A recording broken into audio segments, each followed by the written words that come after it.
It's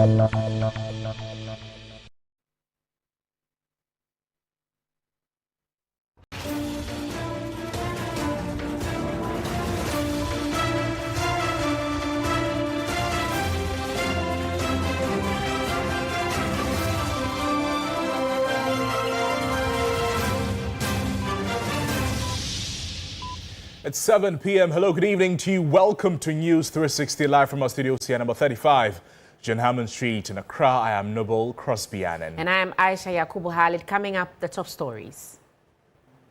News 360 headlines is brought to you by Flamingo Paint, Pepsodent Charcoal and Pepsodent Herbal, EcoBank. With rivers and forest zones affected by illegal mining declared security zones, calls intensify for detailed plans on reclaiming degraded lands and cleaning up polluted rivers. Ghana intensifies efforts, launches new digital tools set to transform disease surveillance, protecting humans and animals.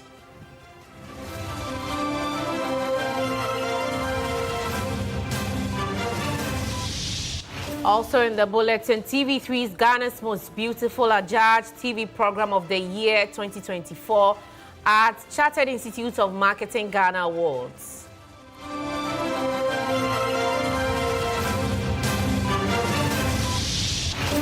Much later in international news, over 20 people rescued in Kenya from trafficking ring, allegedly recruiting victims to fight in the ongoing Ukraine war.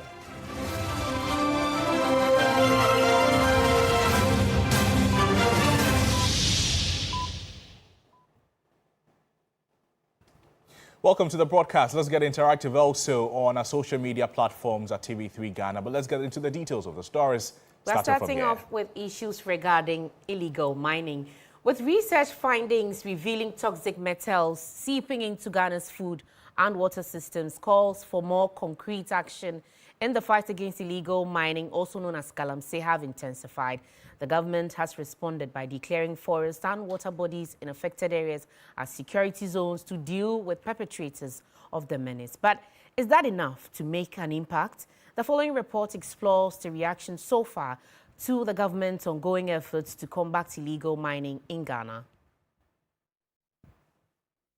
For months, government has been pressed to declare a state of emergency in Galamsey-affected areas to protect and preserve the environment for future generations.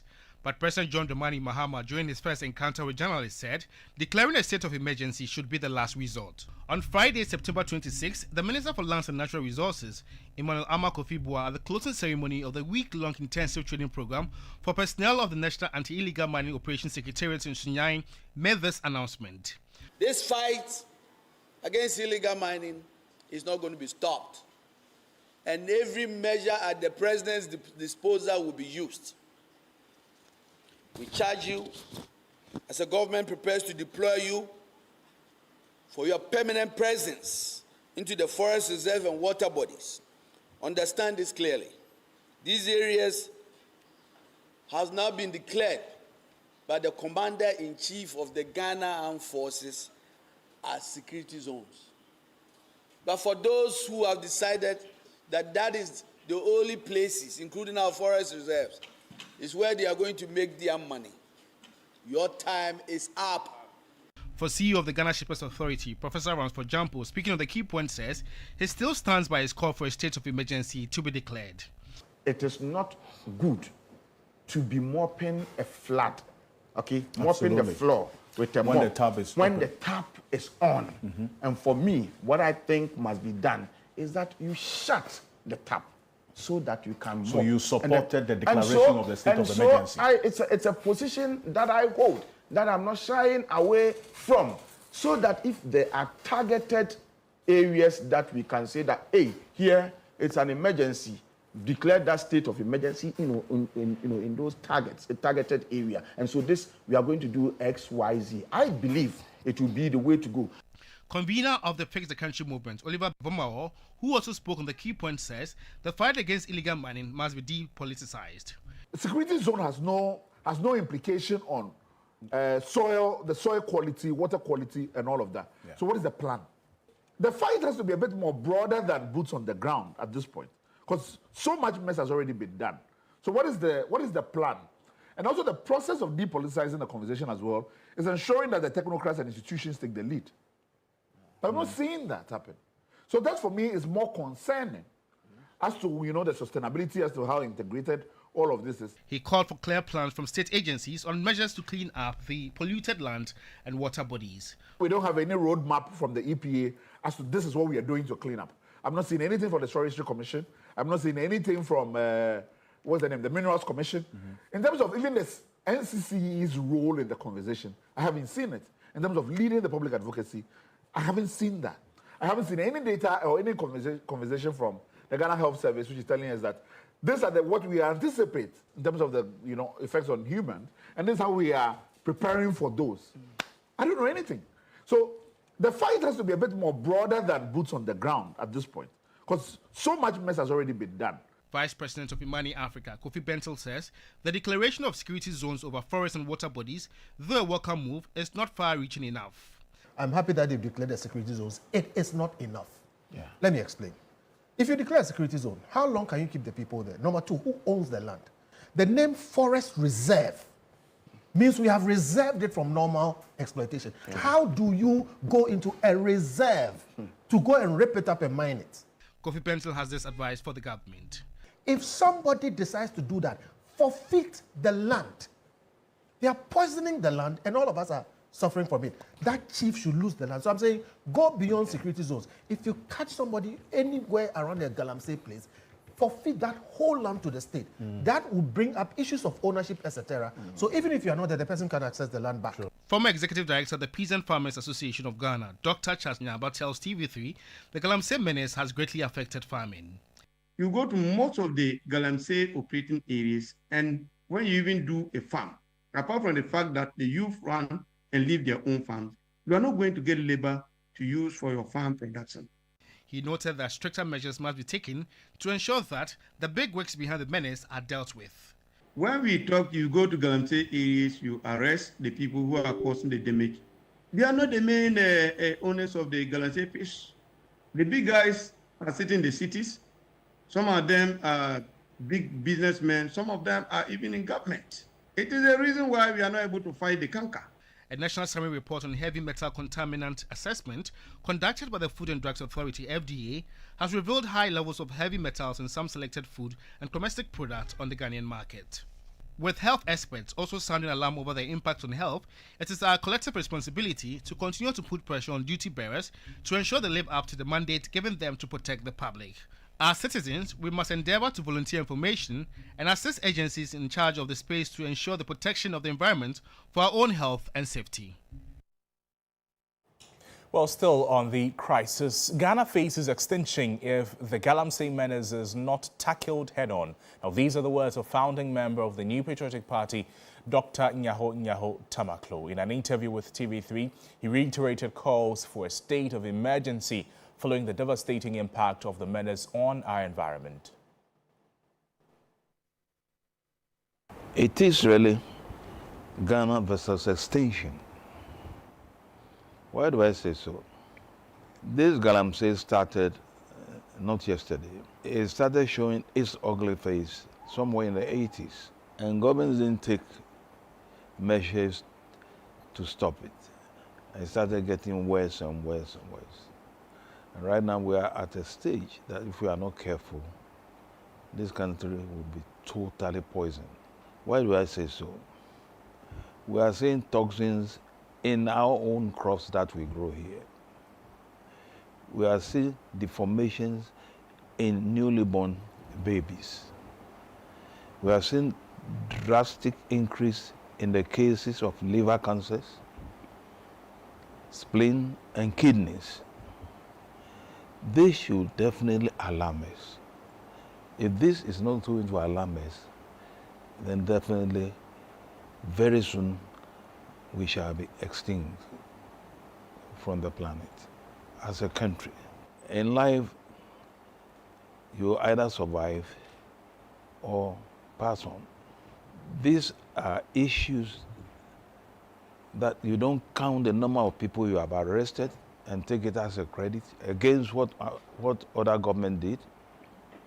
This is an issue that you say we are going to be, it's a gradual process towards a solution. This is an issue where we are now.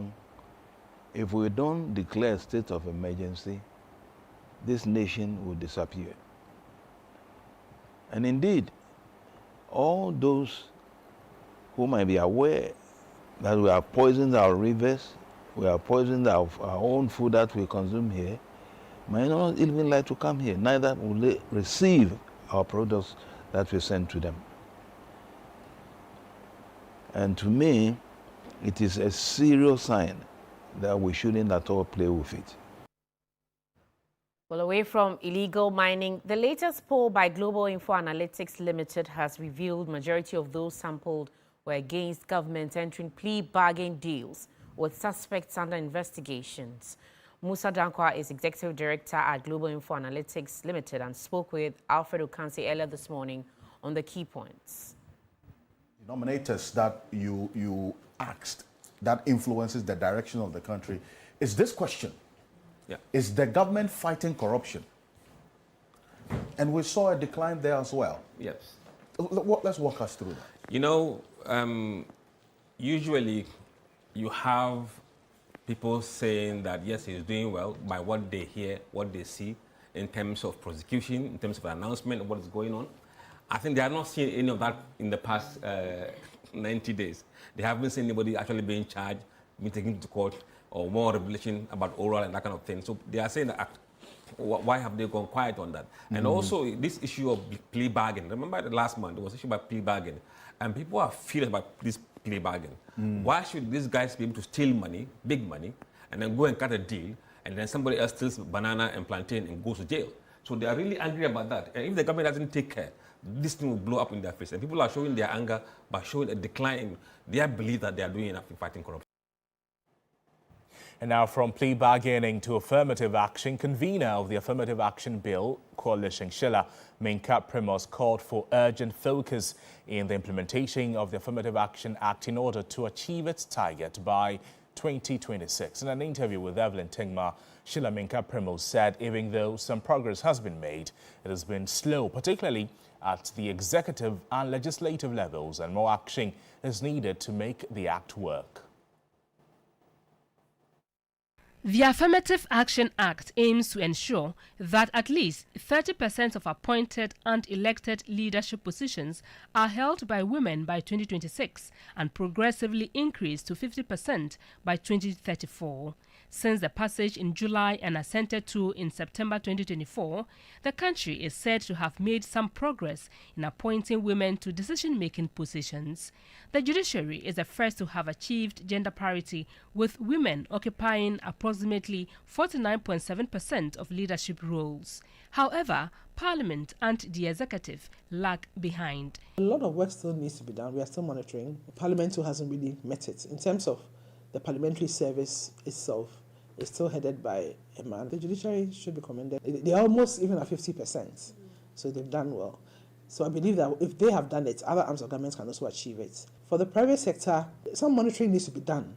Some of the corporations that state has a share in it, a few of them have women as CEOs. The current 9th Parliament has 41 female members, comprising 21 new female MPs and 20 returning female members who retained their seats, representing about 14.5%. Convener of the Affirmative Action Bill Coalition, Sheila Menka Primos, said women representation and appointments at the local level is still low, as there is only 4% of elected district assembly positions, and hopes it improves. She said a legislative instrument is being worked on in order to bring meaning to the act. One of the things the LI requires is that organizations that comply with the requirements of the law are supposed to get a certificate of compliance. Hasn't been done yet. In terms of political will, there appears to be a conscious effort to put women in certain places, but the numbers haven't matched up yet. So we'll urge His Excellency the President to do more to increase the number of women that are in leadership. The Minister of Gender, Children and Social Protection, Dr. Agnes Namomolati, has meanwhile expressed optimism that Ghana will meet the 30% target by 2026. Some have argued that although progress has been made, there is still room for improvement, particularly in the executive and legislative arms of government, noting effective implementation of the Act will be crucial in achieving the targets set out. Evelyn Tenkma, TV3 News, Accra. Let's now turn our attention to health, where over 33,000 Mpox vaccines secured by Ghana are expected soon to complement government efforts in managing the disease outbreak. Meanwhile, the Director of Public Health at the Ghana Health Service, Dr. Franklin Esiedu-Bequin, says officials from the World Health Organization and the Ghana Health Service have been dispatched to Mpox hotspot areas to strengthen interventions and curb the surge in cases. Sarah Penkro filed the following reports. As of 20th September 2025, Ghana has confirmed 18 more new cases of Mpox, bringing the total confirmed cases to 583. The situational report indicates that 2 persons are on admission while the death toll also remains 2. All 16 regions are recording cases, with the disease hotspots being Western North and Greater Accra regions. According to the Director of Public Health at the Ghana Health Service, Dr. Franklin Esiedu-Bequin, the new team dispatched by the Director General will be looking at what needs to be firmed or added on to mitigate the increase in cases. There are some districts that used to have relatively high number of cases, but it's gone down. And there are some districts that have come up. So, like a place like Takwa, cases has come down, while a place like Dunkwa has gotten more cases. I think the challenge now is the new cases in Dunkwa, which the region has taken it up. But let me say that DG has actually dispatched a team made up of experts from the Ghana Health Service and then WHO to look at Western region, which has been our hotspot, and then Western North. So what is we are anticipating is that the inputs of this team will help us to firm up our anticipated cohort of cases that we may vaccinate. He further noted that over 33,000 Mpox vaccines, which has been secured by the country, will be arriving soon to complement government's efforts in managing the disease outbreak. Globally, though there's a limited availability of vaccines, there's still a lot of promise in the horizon that we'll get some vaccines, which will complement what we are doing. So we are not losing the fight against Mpox. So if you look at our data, you realize that over the past week, we have recorded another death. So that brings to bear that we don't need to underrate Mpox. Because if your immune system is kind of compromised, so if you have underlying comorbidity, you may have a challenge. So we want to use this opportunity to tell Ghanaians that we should not see Mpox as just a rash. Mpox spreads mainly through close contact with an infected person. The public is advised to avoid close contact with persons showing symptoms, frequent hand washing, and reporting symptoms like rash, fever, or swollen lymph nodes to a health facility. Well, as the cases rise, another health facility is fighting for logistics because the only community-based health planning and services compound at Hilhaji in the Kwewafram Plains South District in the Eastern Region remains closed due to the lack of essential drugs, inadequate personnel and poor logistics. Yvonne Nikwe reports the situation has created a significant gap in healthcare delivery, forcing residents to travel long distance and sometimes for hours to access emergency basic medical care. The Chief's initiative was introduced to bridge such gaps by bringing essential health services closer to people in rural and underdeserved communities. But for Lihaji, that promise remains unfulfilled. So this is the Holy Ship Center at the Lihaji community here. The facility hasn't been open. We're told that the health authorities managing this particular chip center has traveled, it means that if anybody gets sick or gets bitten by a scorpion or a snake, no health personnel will be available to give them medical care. Whenever there is an incident of a snake bite or scorpion attack, one has to travel a long distance, close to 1.5 hours for treatment, which is very far. So we are therefore calling on the government to intervene by providing us someone permanent. Our health are in danger because right now, let me say, when a scorpion bites or a snake bites you, you won't get any health facility or any cheap compound to go for medication. And the pregnant women too, they have to cross the river before they go to Kotoso or Kowu or next town for medications. It's a dangerous thing as well, because without first aid, or when a teacher is coming here to work here and he or she didn't bring or come with any medications or any hospital, anything, the person can risk him or herself. So he or she have to cross the river to Kotoso, as I said earlier, for medication. And women and girls perform the vast majority of work globally, with women doing around 76%. This imbalance limits their time for paid employment, education, and decision-making. The non-monetary nature of this work often renders it invisible, despite the significant time and energy it requires. My colleague, Christopher Mako, has more in the following report. Unpaid care work refers to essential but unpaid tasks such as child care, elder care, housework, and community work, performed for free and vital for societal well-being and the economy. This work is largely and disproportionately carried out by women and girls globally, hindering their economic opportunities and participation in public life. This discrimination is usually attributed to culture and tradition that undermine the overall dignity of women in society.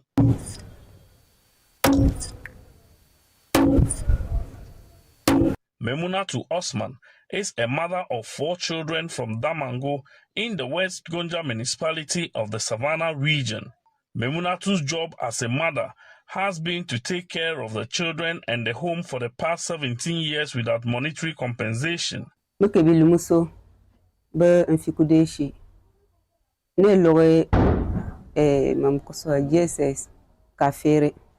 My eldest son is 16 years and just completed junior high school.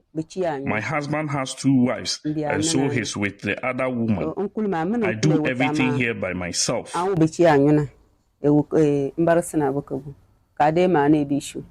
Memunatu is unable to do other jobs due to the work she does at home.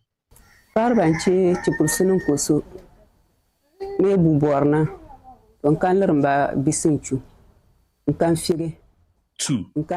I wake up early in the morning to prepare the children for school and do other household chores. When they return from school, I have to cook for them again. So I am unable to do other things for myself. According to a 2020 survey by the Ghana Statistical Service, women in Ghana spend an average of 6.4 hours daily on unpaid care and domestic work, compared to 1.7 hours spent by men. Executive Director of Songtaba, Hajia Lamnatu Adam, is worried about the perception of community on care work by women. The burden of care is shifted to the mother.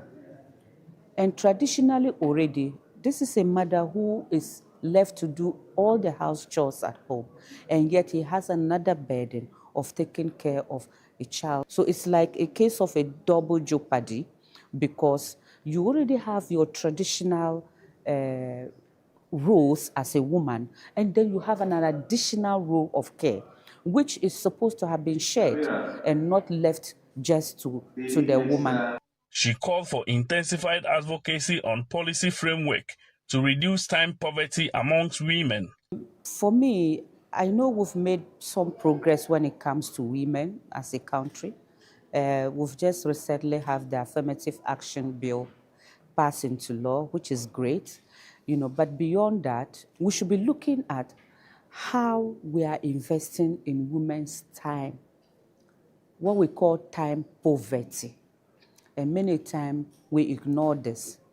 There is no doubt that women's contribution, especially on unpaid care work, is great. If we're going to put that as a measure in our GDP, it would have been greater, it would have made a greater impact.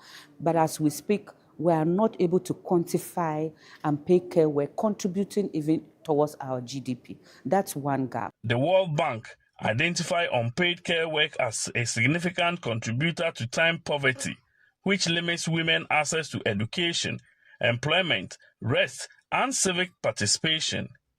Sustainable Development Goal 5 focuses on achieving gender equality and empowering all women and girls. Target 5.4 specifically calls for the recognition and valuation of unpaid care and domestic work through the provision of public services, infrastructure, social protection policies, and the promotion of shared responsibility within the household. Christopher Mwako, TV3 News, Tamale.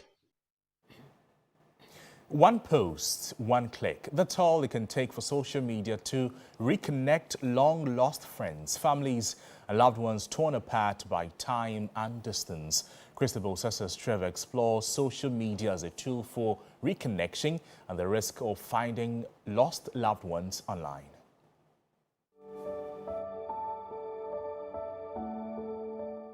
What happens when a parent disappears? Not because they abandoned you, but because deportation forced them away. And for decades, all you had was silence. Now imagine, after 30 years, one post online brings them back. That is exactly what the internet witnessed weeks ago. A daughter separated from her father for decades, finally finding him again in Ghana. This story may be unique, but the tool that made it possible is not. Social media is fast becoming the bridge across lost years. From Facebook searches to TikTok videos and Twitter hashtags, one post can now travel across continents in seconds. A name, a face, even a half-remembered story is enough to spark global attention, and sometimes to bring loved ones back into each other's lives. One day you can come across a picture or a post of someone that you've lost contact with.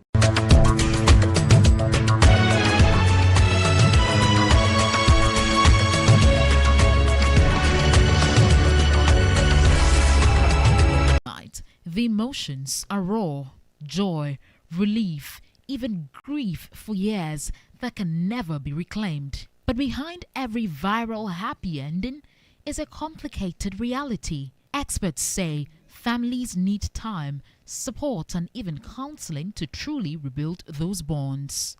Counseling is very important in all our human endeavor, and especially in this because there's vacuum created. You have to go through how, why, what, and all those ones. Somebody must guide you. So they are expert psychologists, they are clinical psychologists, they are counselors, they are all of those people who will help you adapt and integrate. What social media shows in 30 seconds is often just the beginning of a long journey of healing. But the same tools that reconnect can also be exploited. Families desperate for reconnection often reveal too much.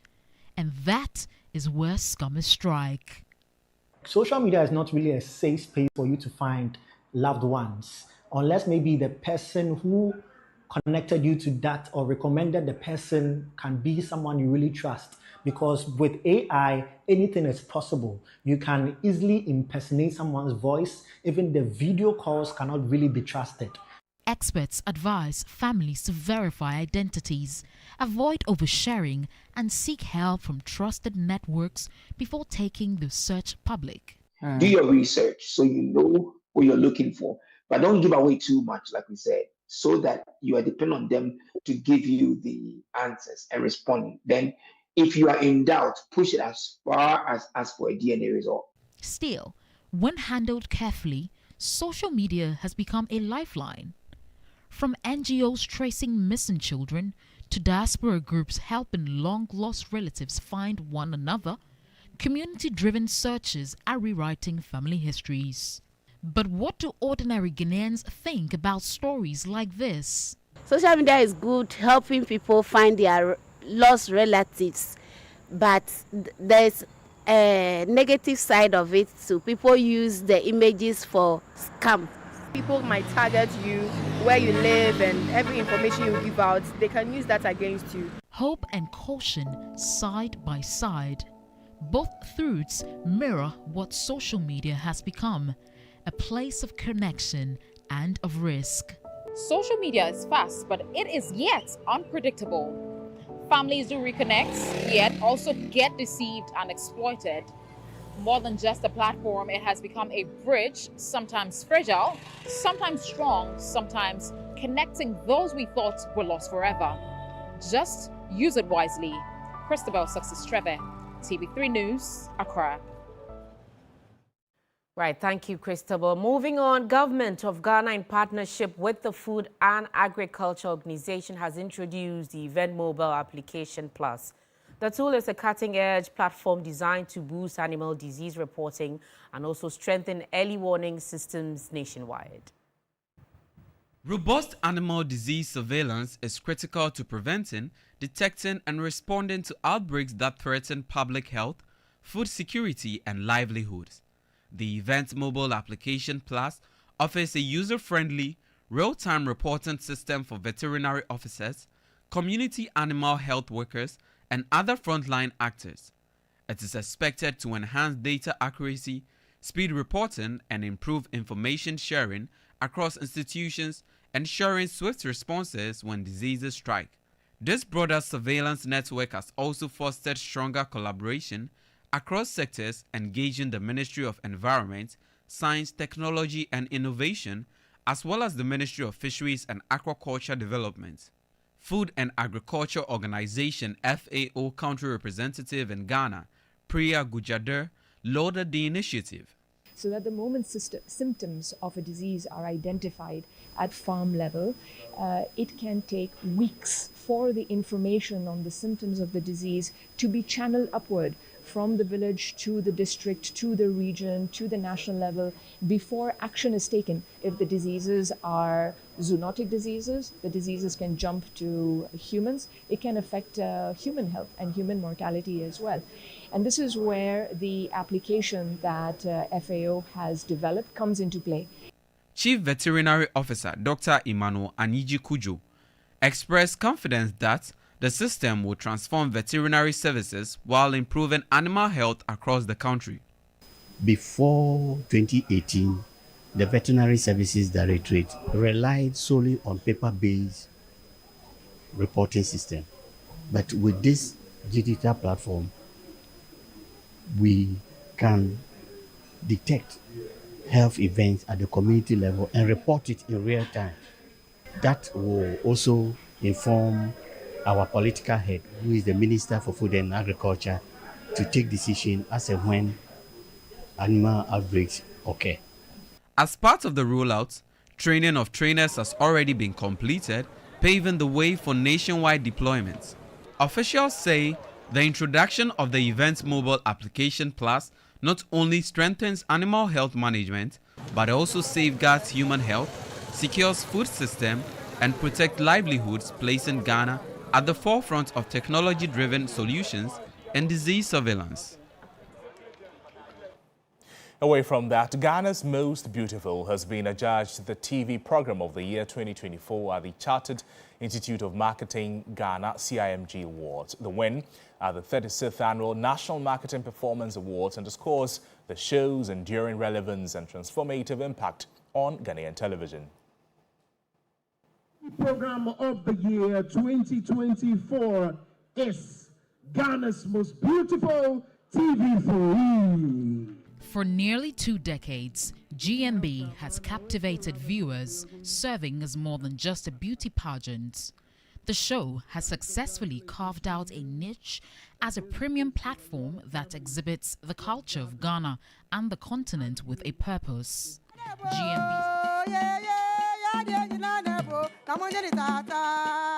GMB's success is deeply rooted in its commitment to promoting the rich heritage of all 16 unique regions of Ghana, highlighting their distinct people, values, and traditions. It has become a powerful force in redefining beauty to emphasize intellect, culture, and social impact, thereby actively promoting national unity. General Manager for 3 Group at Media General, Akofa Banson, expressed immense gratitude for the collective effort that secured the top honor. A huge thank you to the CIMG team, to the team behind Ghana's Most Beautiful. I mean, this award is a testament to your hard work, and we say thank you. We see your hard work and we appreciate it. And to our loving supporters, our loving viewers at home who have supported Ghana's Most Beautiful for the past 19 years. Thank you. This is for you as well. The CIMG Award for TV Program of the Year 2024 is a clear indicator that the show's formula of culture, beauty, and purpose resonates deeply with both the audience and industry experts. The management promises this recognition will translate into more exciting episodes to come. We will continue to bring to the platform showcasing of Ghana's cultural heritage, and we'll continue to empower young women on the platform. This Sunday especially, we're focusing on Africa. People should look out for what the girls will do on Africa, and stay tuned. The awards event itself, held under the theme Repositioning Brand Ghana, Marketing for Economic Growth and Transformation, provided a platform for a national call to action. National President of CIMG, Michael Abiu, strongly urged marketing practitioners to leverage their expertise to effectively reposition Brand Ghana. Determined to make the repositioning of Brand Ghana not just a theme, but a reality. The time is now.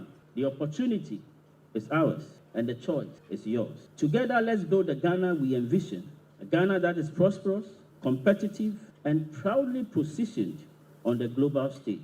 The win is not only a major accolade for Media General, but a significant triumph for content that champions Ghanaian culture and heritage. Well, big congratulations to all of us here at Media General. Yeah, now to the football fans, you already know this, but let's reiterate it. The Ghana Premier League is home on TV3. Every week, TV3 gives you 3 live GPL matches, the biggest games, the fiercest rivalries, and the brightest stars brought straight to your screens with world-class coverage. But that's not all.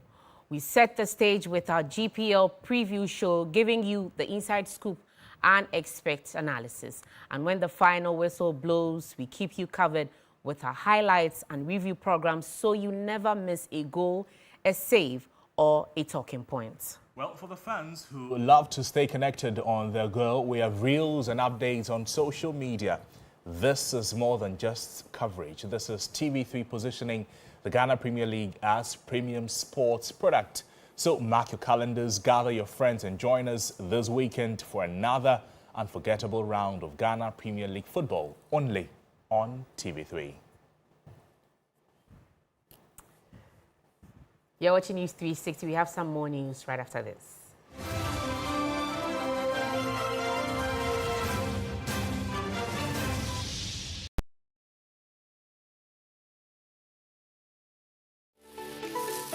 Why are more and more professionals choosing flamingo paint?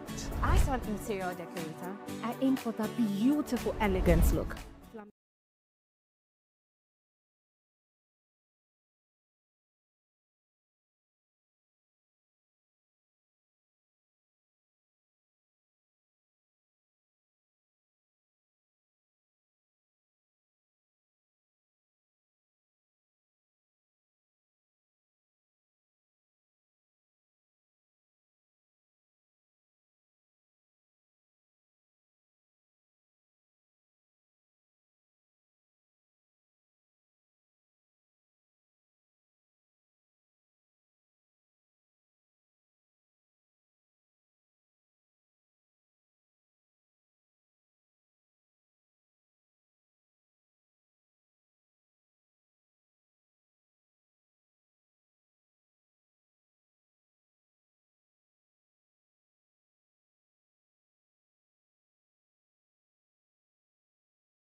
Welcome back. Now, the chief of Asin Gangan in the Asin North District, Annan Ayisha Yakubu, has, in collaboration with Priority View Homes, launched an affordable housing project. The project is aimed at benefiting cocoa farmers in the area. Speaking at the sword-cutting ceremony, the chief of Asin Gangan in the Asin North District, Annan Ayisha Yakubu, who also serves as the divisional chief of Basofi in the Central Region, indicated that the initiative is designed to encourage farmers to return to cocoa farming. He added that the project also aims to provide farmers with access to decent housing through flexible payment plans. He urged farmers in the Asin Gangan area to take full advantage of the initiative. The benefit of this project is that our young people here will have some work to do. It will encourage farmers to stay put and farm and also own a home. The beauty about this program is that you are going to be paying with your proceeds, that is the cocoa seeds. The CEO of Priority View Homes, Eric Afedu, echoed the chief's sentiments, explaining that the project seeks to honor and empower cocoa farmers who have long been marginalized. Cocoa farmers in here, more encouragement, more incentives. Beyond fertilizers, chemicals and education, we believe the cocoa farmers need more encouragement. That's why we launched this initiative. Meanwhile, some cocoa farmers have expressed gratitude to Priority View Homes for spearheading a project that addresses the long-standing housing challenges faced by many of them.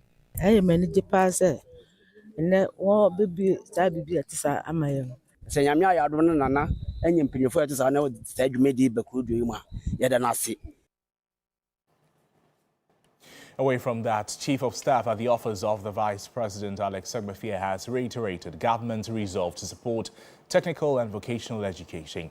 At a Deba in Kifi in the Volta region, Alex Segbefia, on behalf of the Vice President, promised to support and expand the technical institute there. It was a big day for the chiefs and people of Klipe in the Volta region. Hundreds of people gathered to celebrate this year's Yam Festival and to raise funds towards upgrading the Klipe Technical Institute.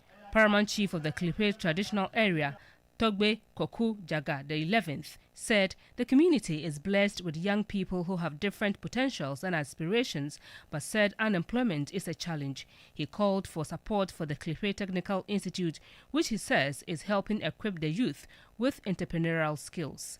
For the last 2 decades, the Klipe community supported the Klipe Technical Institute through self-help initiatives. Many of the graduates of the institutes are now working or making meaningful contributions to their communities in various ways.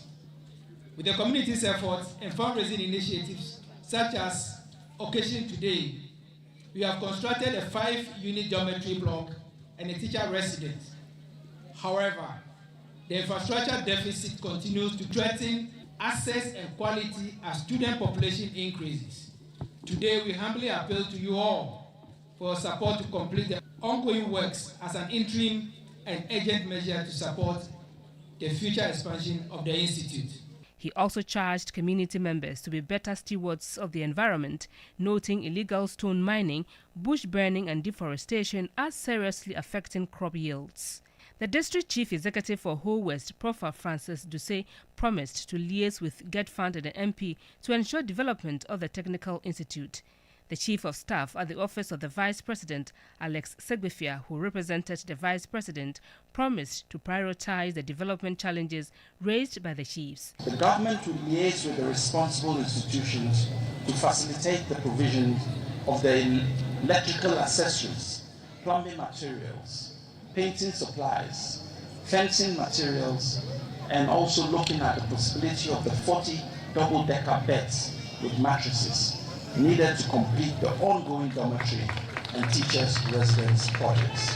But we are going to direct the Ghana Education Transfer to conduct an urgent assessment of the Klipe Technical Institute's infrastructure needs.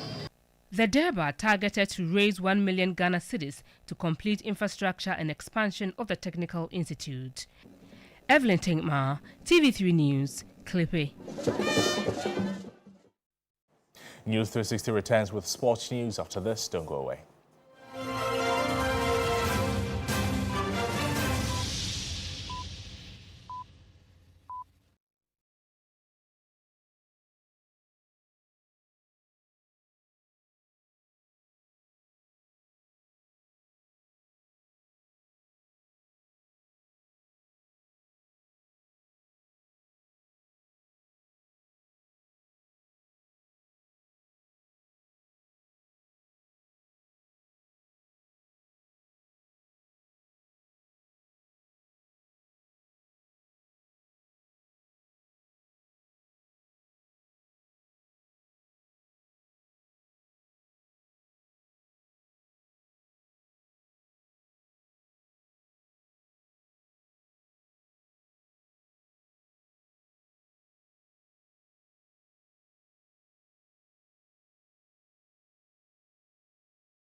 Hello, good evening, and welcome to the sports segment here on News 360. My name is Bill Ishen. Now, former boxer turned boxing promoter Ayite Powers has revealed on Warm Up Plus that the National Sports Authority's directive to suspend boxing activities has impacted his finances negatively.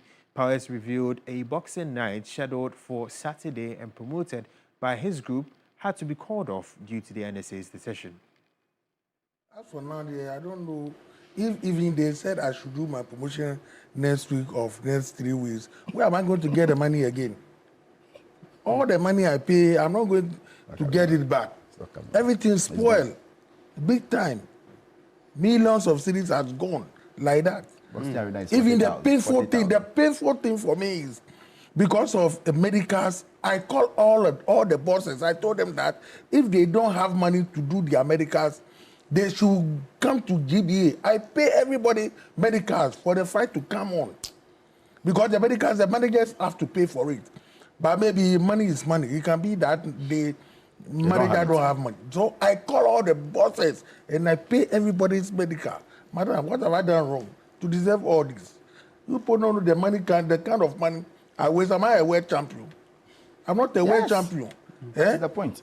The world champions are there. They don't invest. If I will hustle and bring money into boxing, they will do this kind of thing. Why? Papa, you are not talking about my money. You are talking about they do. So, what if they like me? Talk about my money. You are talking about they are going to do. If they do that, then my money will come. Ask me, how are they going to give me my money back? And one before I came to you. You said what I'm hearing is rumors. You understand me? You told me direct that it's rumors. And me and you, we make video. And you speak. A very sad one from Ayite Powers. But let's move on to football, where Aduana Stars rallied from behind to beat visiting Swedru All Blacks at the Nana Ajimambedu, the first stadium on Saturday. The Fire Boys fell behind very early in the game, but fought back to make it 2 wins on the spin, thanks to Emmanuel Mafo's pair of goals. Kweku Aduanze opened the scoring for All Blacks in the 12th minute, but Mafo restored parity for Aduana. Mafo struck again late in the 89th minute to seal victory for the Fireboys. Aduana Stars will travel to Samatex FC for their next match, while All Blacks will host BBN Gold Stars.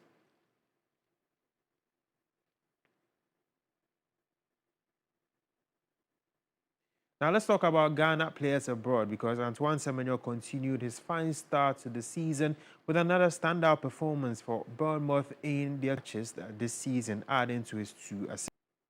Let's talk about the English Premier League, where Eddie Nketiah struck with virtually the last kick of an enthralling encounter at Selhurst Park to give Crystal Palace a deserved victory and end Premier League leaders Liverpool's 5-match winning start to the campaign.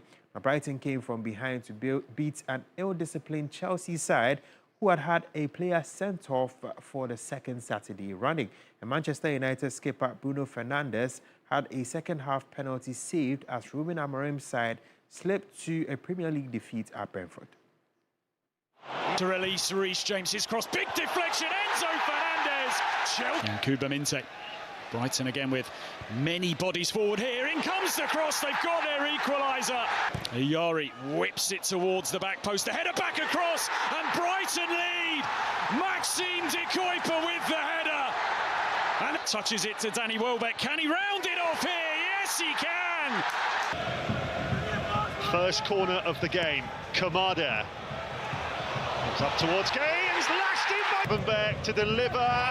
Salah's in there. And it's in! Chiesa!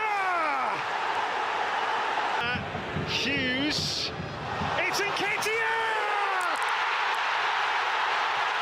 In the middle for him. On he goes, and Dubravka saves, but can only find a Manchester City shirt. And to return the favour to Anthony! Guardiola, Haaland trying to break free. It might fall for Nunes, it does! All the way through to Haaland! Who does get his goal? Haaland to put a gloss on the scoreline. 5 for Manchester City. That's all for the sports segment here on News 360. My name is Bill Lishan. Entertainment is up next. Entertainment news segment is brought to you by GTP Lifestyle and Napa Foods. Heaven Black Insecticide Spray and Coil. Powered by 3 Entertainment.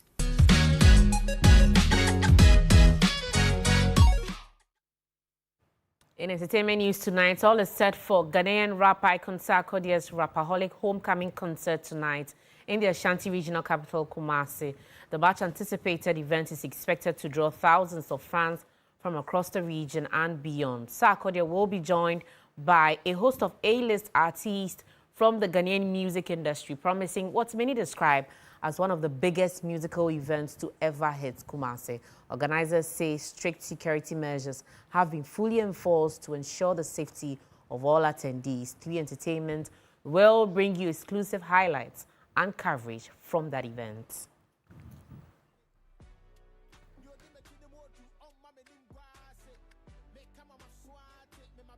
Let's now bring you some news outside the Ghanaian border.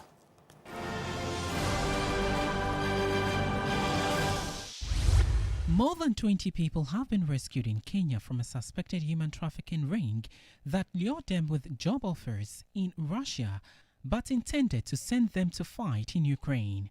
Police said it follows an intelligence-led raid on a residential apartment on the outskirts of the capital, Nairobi, where officers seized recruitment materials, travel documents and job offer letters. One suspect accused of coordinating the victim's travel to Russia in September and October have been arrested.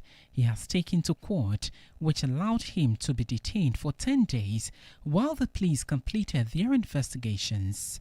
There have been growing concerns over the rising number of Kenyans being trafficked abroad under false job promises.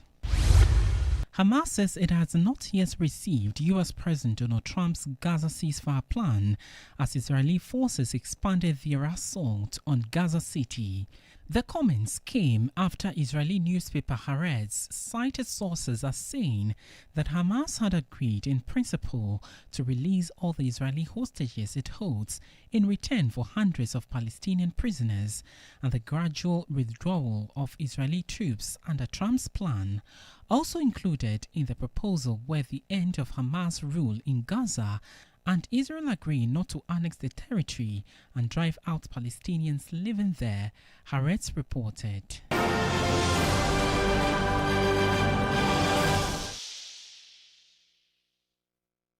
That's how we draw the curtains on tonight's edition of News 360. But there's always more news on our website, 3news.com. I am Noble Crosby Annan. And I'm Ayisha Yakubu. Just as tonight with Nashoko is up next. Enjoy.